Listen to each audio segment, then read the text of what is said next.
Hi, I'm Justin Guest. Welcome to the Hot Seat.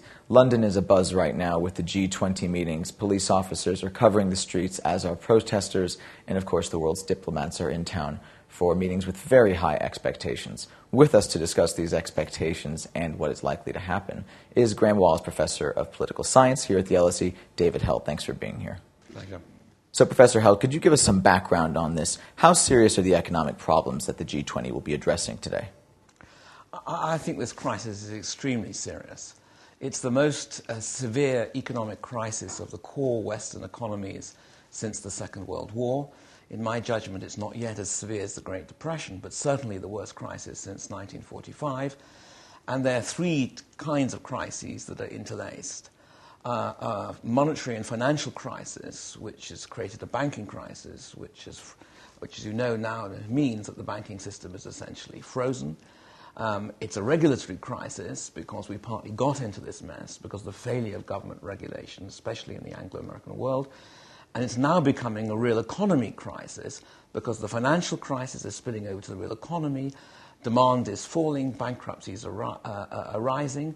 And as this gathers pace and momentum, many of the world's poorest countries that depend for their viability on exports and so on are suffering serious declines in their export, which ramifies the thing throughout the system. So what started as an Anglo-American monetary financial crisis has become a real economy crisis across the world, which threatens to push the world's poorest countries off the cliff unless decisive action is taken.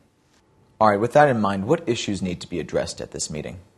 I think that there are at least 4 or 5 which are hugely important. The G20 really has to decide how and to what extent there will be a reflation of the global economy. It also has to face the question as to how the financial sector and the banking sector is not only to be rescued, but regulated in the future. It has to decide, in addition, how the essentially ineffective international financial institutions like the IMF are to become once again serious players. It has to decide how any reflation of the global economy isn't going to make matters worse in the longer term, because it has to at the same time address issues of environmental sustainability, climate change and so on. And finally, it has to ensure, as I've already trailed, that the impact of this global economic crisis doesn't completely undermine the world's poorest countries. Let me say briefly what I mean by that. The world's richest countries can partly escape the worst effects of the economic crises by printing money. They're powerful enough to inject liquidity into the economy and roll back debts or socialize the cost of debts by state intervention, state purchasing of bad debt, the isolation of toxic assets, and so on.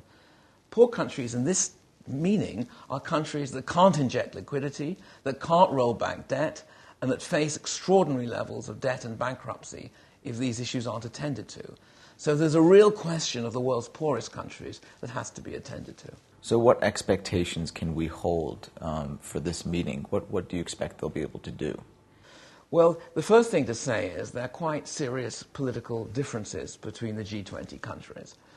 There are major differences between, the Anglo-American axis that wants a major global reflationary package and the European Eurozone economies that want a more conservative, hesitant approach to inflation, to reflation, on the grounds that if you inject too much money into the world economies now, you may create an inflationary problem later down the line. That's one structural problem. But there's a second structural problem, which is that there's a great difference between the world's debtor and creditor countries. It's the world's Western economies that have broken all the rules of good financial governance. And it's the world's biggest developing economies which have on the whole adhered to those rules. And why would it be in China's interest now that is suffering a world financial crisis that comes from the Western core to simply acquiesce in what the British and American axis wants to develop? So there are a number of structural tensions between the United States and Europe, between the United States and China, and through this, politics will have to be done. So will it be enough in the end? What issues will be outstanding at the end of this meeting, do you expect? Well, I think the rhetoric will probably be good. I think Obama obviously attracts enormous attention, and to have his presence there, I think, will certainly give the talks enormous momentum. The communiqué will be appealing in many respects. But the key questions to look out for are these. Will the reflationary package amount to the addition of new monies into the world economy or not? How far will the G20 go on financial regulations, the re-regulation of not just national financial markets, but also of the global financial economy? How far will they go in putting the agenda of the world's poorest countries at the heart of the agenda of the G20? And how far will they go towards reforming international financial institutions? This is a mighty agenda. It could be one of those defining moments where the weaknesses and failures of the multilateral order since 1945 begin to be addressed. Or it could be one of those moments, which we've seen before in history, where the G20, in this case, do not take the right decisions. What do I expect? I expect some macroeconomic agreement on reflation of the world economy, but it will be limited because of the strong resistance of the Eurozone. I expect some moves towards the regulation of financial markets, particularly offshore businesses of various kinds, offshore taxation havens. I expect some rhetoric on restricting the bonuses of bankers at the scale they have enjoyed in previous past. I expect that the IMF will be given new facilities, and China and other major developing countries will slowly be brought into the heart of the decision-making process. All of this could be a step in the right direction.